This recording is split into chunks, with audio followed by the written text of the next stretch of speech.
José Carriedo, bienvenido a Expedientes en Red. Es un placer estar aquí con ustedes, Antonio. Un saludo a ti y a toda la audiencia. Muchas gracias. Oye, Pepe, pues tú eres actor y las artes escénicas, ahora con motivo de la pandemia, ya de 6 meses de encierro, se han transformado. Y en esa transformación, la naturaleza de las artes escénicas, del teatro fundamentalmente, de los conciertos, se modifica. Ya el contacto con el público por parte de los actores, el contacto del público con los actores, el aplauso que reciben en una obra de teatro, por ejemplo, ya se modificó. ¿Qué nos dices al respecto? ¿Qué está pasando en las artes escénicas en México y en el mundo? Bueno, el tema principal que nos rodea ahora, ¿no? La pandemia que arrasó de alguna forma con la calidad de vida y con el flujo de normalidad que creíamos como humanidad podíamos mantener. Pues bueno, el COVID-19 y esta pandemia le pegó muy, muy duro prácticamente a sectores ya antes precarizados desde años en México al menos, y bueno, en muchas partes del mundo, pero particularmente a las artes y a la cultura, la pandemia le vino a pegar un gancho al hígado, si no es que, con el perdón de la audiencia, una patada en los huevos. Porque es un sector de los más golpeados. La mayoría de los sectores se asumen como los que reciben el mayor castigo por el COVID. Todos estamos un poco igual. Y no se trata de una competencia de quién está peor. El tema con las artes vivas, como tú sabrás, Antonio, es la experiencia y la presencia y la aglutinación y la reunión, ¿no? De gente. Todos son los factores en contra del COVID-19, ¿no? O sea, los factores que generan el riesgo de que haya contagios o que se propague de mayor verticalidad y exponencialmente hablando la pandemia, pues es hacia llevar a la gente a un lugar cerrado, a tener una experiencia viva, ¿no? Entonces, las artes escénicas pues no se pudieron escapar y nos dieron un apagadón de todas las luces posibles. Entonces, pues tuvimos que asumir que ahorita está en coma el teatro. Básicamente el teatro, que es a lo que yo principalmente me dedico, también a veces hago ópera como coreógrafo de combate escénico, pero bueno, el teatro, principalmente la ópera, la danza, todos los conciertos, como bien dices, no se pueden realizar como se realizaban antes. Entonces, tenemos una disyuntiva y un dilema grande, porque por un lado, no te creas, yo en un momento, sobre todo con las condiciones políticas que vivimos actualmente, donde pareciera que las artes son un lujo, bueno, son condiciones políticas que hemos vivido desde el prismo más terrible que ha asolado a nuestro país y destruyó en gran parte el aparato cultural por corrupción, y luego el panismo lo hizo igual, pero actualmente pareciera que no es algo indispensable. Entonces, con todos estos factores donde hay reducción de presupuestos y austeridad y varias cosas medio tergiversadas de cómo se debe de llevar la cultura y las artes del país, el COVID-19 nos desnuda y nos pone contra la lona, porque básicamente los artistas no tienen seguridad social. Los artistas, me refiero a los teatreros, a los actores que se suben al escenario, no tienen prestaciones, no tienen un buen salario. La gente generalmente cree que tú como actor, pues eres millonario, ¿no? Y curiosamente, los que tenemos la virtud y la fortuna de dedicarnos al circuito cultural principalmente, pues tenemos mucho trabajo y por eso nos va bien. O sea, porque hacemos muchas cosas. O sea, estamos en 5 proyectos, damos clases, etcétera, ¿no? Al coartar esas posibilidades, pues estos piquitos que se van ganando, que no es lo mismo que el entretenimiento y la televisión, que puede tener un ingreso un poco más más importante, me refiero en términos económicos, pues los artistas que la mayoría vivimos o vivíamos al día, pues tuvimos que replantear ya de entrada esa forma de vida. Lo siguiente es todo este problema del outsourcing y de cómo se maneja la Secretaría de Cultura y muchas de las dependencias referentes a las artes, la misma red de teatros del Distrito Federal, etcétera, que pues es un problema los pagos, porque entonces una obra en febrero y terminan pagándote en febrero del año que sigue o en diciembre de ese año.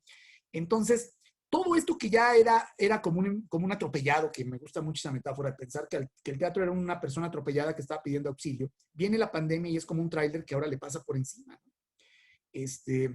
Entonces, la gente perdió el acceso y también nosotros como creadores a la gente, que es la liturgia más importante para que se dé las artes escénicas. Y bueno, se ha tenido que sobrevivir desde otros lugares. Como el teatro es un arte del presente y habla de la vida, lo que ya no se puede contener en vivo, en carne viva, se convierte en teatro, ¿no? Las pulsiones sociales más importantes, por eso dicen que es el espejo, decía Rodolfo Sigli que el espejo de un pueblo, ¿no? Es el teatro, es su teatro, porque pues dialoga directamente con la realidad que estamos viviendo, con lo que nos está pasando. Entonces, pues se ha mudado un poco el teatro a otro tipo de expresiones. La comunidad artística y los teatreros hemos encontrado en estos medios, como estamos ahorita, pues un poquito una ventana. Sin lugar a dudas no es teatro, estamos hablando de otra cosa, no sabemos qué es todavía, pero la experiencia viva y el estar en contacto aquí, tú y yo en este momento, y que no es una grabación al mismo tiempo que pues hay personas que lo atestiguan en vivo y quizás otras lo habían grabado, le da un poco de oxígeno a todo esta marabunta de temas y de cosas que el mundo ha tenido que lidiar respecto a las artes escénicas. Ahora, hay países más organizados que otros. Por ejemplo, hay países de primer mundo, como es el caso de Alemania, como es el caso del mismo Reino Unido, que tuvo también una discusión muy fuerte si rescataba o no a los productores y a las artes teatrales independientes. Pues eso es un tema también de una necesidad que parte de la gente, ¿no? Entonces, a mí me gusta mucho pensar que tenemos la cultura y los ídolos que nos merecemos, siempre como una sociedad.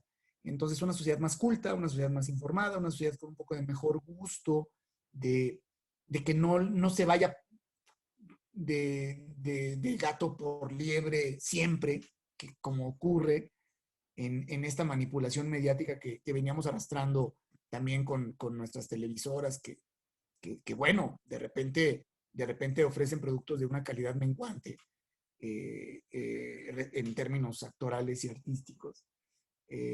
Pues tiene que ver con esta cosa de que también no podemos como sociedad exigir. Y es un problema muy profundo en todas las economías y políticas mundiales, ¿no? Tiene que ver con la educación, tiene que ver con las necesidades de un país, pero sobre todo sí tiene que ver con una necesidad de la gente de darle la vuelta a la página. Y esa es una de las cosas que yo veo positivas ahora.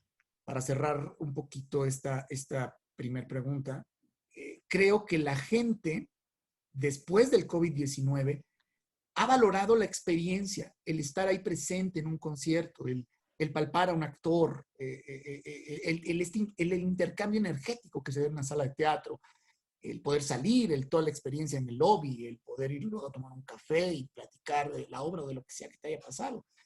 Esa necesidad de ir a una sala de teatro para salir con más preguntas que respuestas y sobre todo salir mejor de lo que entraste, se ha vuelto algo también que anhela la gente. Bueno, hemos tenido streamings y hemos tenido algunas presentaciones vía digital que a veces exceden por mucho el número de espectadores que caben en una sala de teatro. Entonces, creo que es una buena señal para la experiencia viva y pues te puedo anticipar que regresaremos y resistiremos.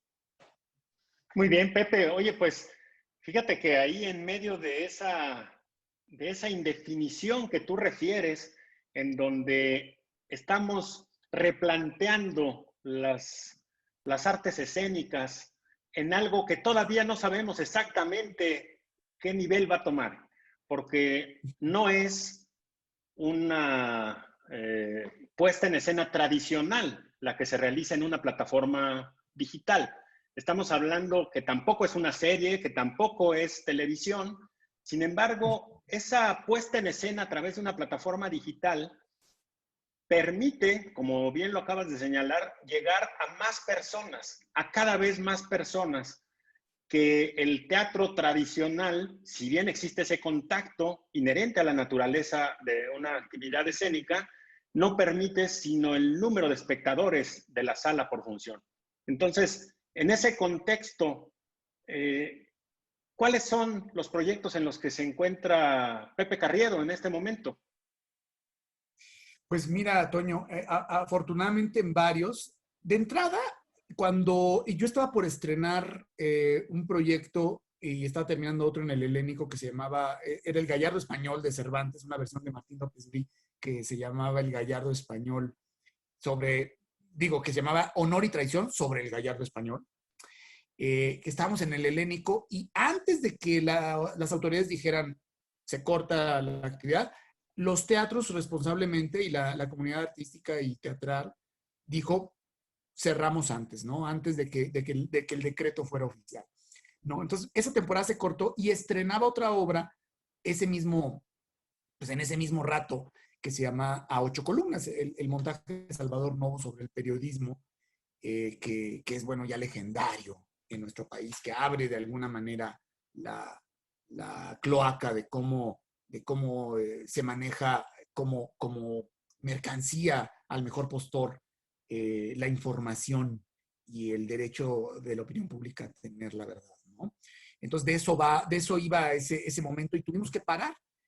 Y entonces, tuvimos la fortuna de seguir ensayando un proyecto que íbamos a ensayar para finales de este año y que se iba a presentar también en el Helénico. Y A Ocho Columnas tuvo también la posibilidad de tener una versión ahorita de streaming. La subimos a YouTube después de un primer mes de pandemia, me parece, gratuita, para que pues a conmemorar que íbamos a estrenar, me parece que fue como cerca de los días que terminaría nuestra temporada, se subió a YouTube y tuvo una respuesta del público magnífica, a pesar de que el video pues era ahí, pues un video grabado de registro y todo, le fue muy bien a ese proyecto. Entonces ahorita estoy justamente, probablemente vamos a tener en octubre un streaming de la obra de A Ocho Columnas. Nos vamos a meter al teatro a hacerla, se va a transmitir con cámara, con una calidad impecable y pues bueno, va a ser una experiencia muy interesante hacer la obra sin público, ¿no? En el teatro, grabada. Transmitida, pues. Estuve en una lectura dramatizada con la querida Ruby Tagle, que la pueden encontrar ahorita en las redes del Hormiguero, que se llama La Duquesa de Malfi, que es un proyecto de John Webster. Bueno, es una obra de teatro jacobina, contemporánea. John Webster es contemporáneo a Shakespeare, entonces él era como, yo me gusta pensar que era como el Tim Burton del teatro isabelino. Estoy en La Duquesa de Malfi con un gran elenco, Daniel Martínez, mi querido maestro, convoca, y ahí estuvimos, fueron 3 actos leídos, también con una respuesta del público maravillosa, siendo una lectura dramatizada, ni siquiera la obra acabada, pues así como estamos ahorita tú y yo, nos aventábamos la lectura con obviamente unas consideraciones estéticas que nos marcaba la directora y dividida en 3 actos. Acabo también de estar en La Tabla del 4, una obra del dramaturgo mexicano Américo del Río, que también es un gran actor, compañero de batallas y de armas y de muchas experiencias gratas escénicas. Y bueno, Américo trae este proyecto que ganó un premio de dramaturgia y le ha ido muy bien en términos de que tiene un texto muy contemporáneo que habla sobre las redes sociales. Y la acabamos de leer también en las redes del Hormiguero, que es un espacio independiente que está en la del Valle, y es de esos espacios que están luchando por sobrevivir. Les recomiendo que se den una vuelta. Te voy luego a pasar los links para que si quieres los pongamos. Estoy en un proyecto también de Martín López Brí, de investigación que genera el Centro Cultural Helénico, que es inédito lo que está haciendo Antonio Zúñiga. Hacía muchos años que no se brindaba espacio para proyectos de investigación escénica, que se llama Nombres de Combate.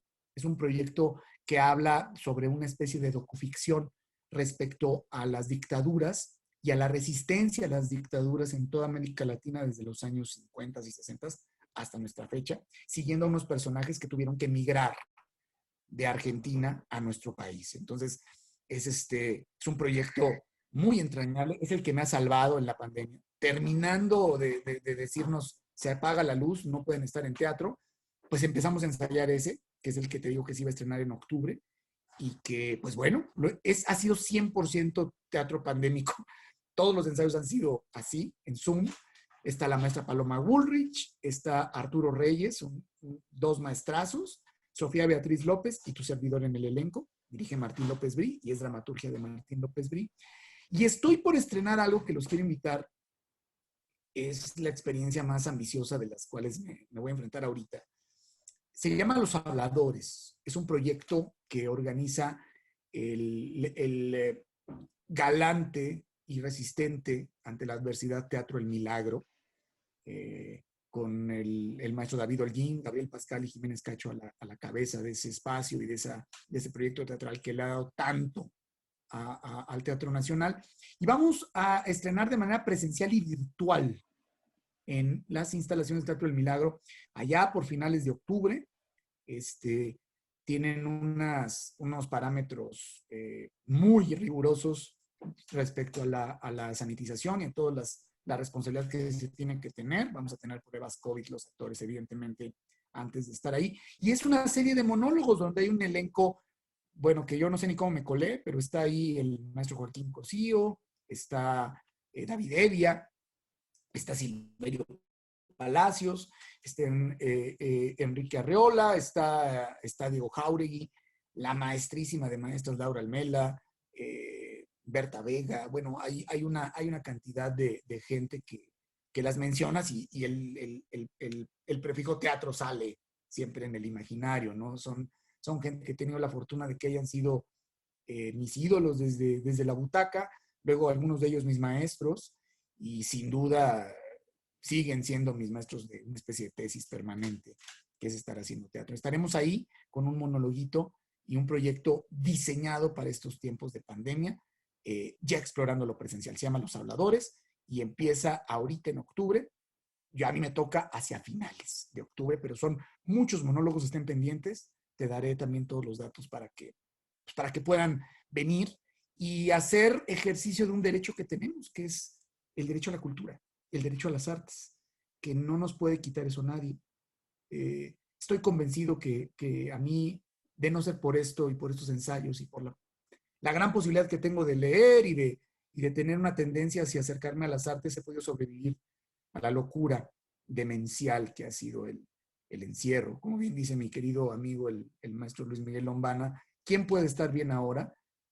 Y yo solamente agregaría, pues, ¿quién logra imaginar esta oscuridad en términos de belleza? Nos toca, Antonio, desde la honestidad y desde la sinceridad, desde hacer despiertos lo que la mayoría hacen dormidos, veredear un poquito en esta oscuridad. Muy bien, Pepe, pues estaremos desde una butaca virtual en principio y después en esos proyectos que comienzan a ser poco a poco el regreso a una normalidad muy controlada, pero finalmente ya presencial. Estaremos muy pendientes de tus proyectos, muy pendientes del mundo artístico. Incrementaremos en estos expedientes la presencia de algunas compañeras, compañeros tuyos, de algunos directores, y gustoso de que hayas participado en Expedientes en Red, Pepe. El gusto es mío, Antonio, y déjame nada más agregar que hay que ser positivos y hay que ser optimistas respecto a lo que está ocurriendo. Hay muchas opciones allá afuera para que nuestro animal interno, nuestra energía, nuestra chispa, no se desgaste. Cuando no estamos cerca de las artes, cuando no tenemos acceso a la reflexión profunda, se va marchitando nuestra alma. Yo sé que suena muy esotérico o muy, no sé, intangible lo que les estoy compartiendo, pero es cierto que encerrados, leyendo, escuchando música, viendo series, acercándonos a las artes, no enloquecemos. Por ejemplo, viene ahorita Teatrix México, que es algo que también estén muy pendientes. Es una plataforma parecida al concepto que tiene Netflix, pero va a congregar muchísimas propuestas escénicas, sobre todo mexicanas y de toda Iberoamérica. O sea, vamos a poder ver teatro en plataforma virtual. Obviamente será grabado, pero vamos a poder tener acceso a ese otro tipo de entretenimiento muy pronto. Creo que en octubre o en noviembre, la teatrería, que también es, otro ejemplo de esta resistencia fuertísima. Oscar Carnicero y José López Velarde están pues invirtiendo todo lo que tienen para evitar que la gente tenga riesgos, y entonces pues vámonos por lo virtual en este año. Y Teatrix va a tener una oferta teatral para los que les gusta las artes escénicas, el musical, incluso la ópera, pues van a tener de Argentina a lo mejor, de España a lo mejor, de aquí de México también va a haber ofertas grandísimas de otras posibilidades de reflexionar. Entonces, hay que estar pendientes de qué nos funciona a nosotros. Sin lugar a dudas, no es teatro. No vamos a ver teatro así como lo concebimos, como la experiencia que nos gusta y que nos enamora y que de alguna manera se ha mantenido a través de todas, desde los tiempos más inmemoriales de la humanidad para acá. Pero sí es una ventanita que nos abre la posibilidad de soñar y de no dejarnos de la adversidad. Entonces, aprovechemos. No lo veamos como una cárcel, veámoslo como una posibilidad de no perder el contacto con nosotros mismos. Y bueno, muchas gracias por haberme aguantado aquí un ratito y espero que la ficción y la vida nos junten muy pronto. Excelentes noticias nos das, Pepe, y estaremos atentos a volverte a invitar aquí a Expedientes en Red. Gracias. Es un compromiso.